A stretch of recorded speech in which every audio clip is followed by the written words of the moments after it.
বাচ্চারা যেভাবে হামলা করেছে, আপনারা এই বাইকে অবশ্যই ছিলেন কিন্তু অভিযোগ করছে।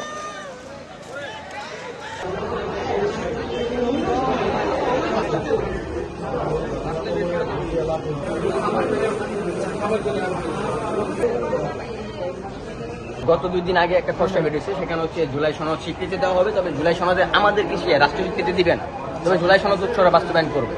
তো আমরা সেটা নিয়ে একটা প্রেস ব্রিফিং করি, ব্রিফিং করে সাংবাদিকের মাধ্যমে আমরা সেটা পুরো জাতিকে জানিয়ে দিই, কিন্তু সরকার সেটাকে কোনো পদক্ষেপ ভাবে নেয়নি আর কি। কিন্তু কোনো গুরুত্ব না দিয়ে কিন্তু হচ্ছে আজকে এটা আপনার ওরা আর কি বাস্তবায়ন করবে সেই পরিকল্পনা করেছে। তো আমরা এটার প্রতিবাদ জানিয়ে আজকে আমরা এখানে সংসদ ভবনের সামনে জড়া হই যে আমরা এই জুলাই সনদ মানি না।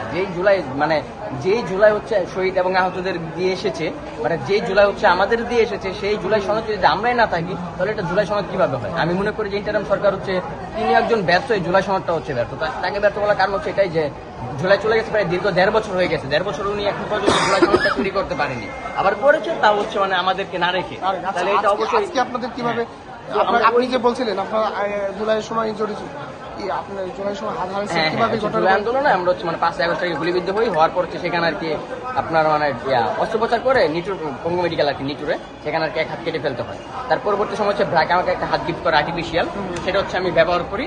তো এই হাতটা পরে আজকে সংসদ ভবনের সামনে এসেছিলাম যে আমরা এটার প্রতিবাদ জানাবো, কিন্তু হচ্ছে ইন্টারিম সরকারের আর কি গভর্নমেন্টের অনুমতিতে হাইনা বাহিনী, পুলিশ বাহিনী তার হচ্ছে আমাদের জুলাই যুদ্ধের উপর আক্রমণ চালায়। তাহলে হচ্ছে যে আমার আগে যেই স্থানটাতে গুলিকে হাতটা হারাইছি, ঠিক সেই স্থানটাতে আজকেও আঘাত করে আমার হাতটা ভেঙে দেয়। তাহলে হচ্ছে আমার যে হাঁটুতে আর কি এই হাতে বাইরে দেয় 2টা, এই হাতে 4-5টা বাইরে দেয়, এবং হাঁটুতে সেম একই জায়গায় 5-7টা বাইরে দেয়, যার কারণে হচ্ছে আমার এই হাত পাটা চলতেছে না।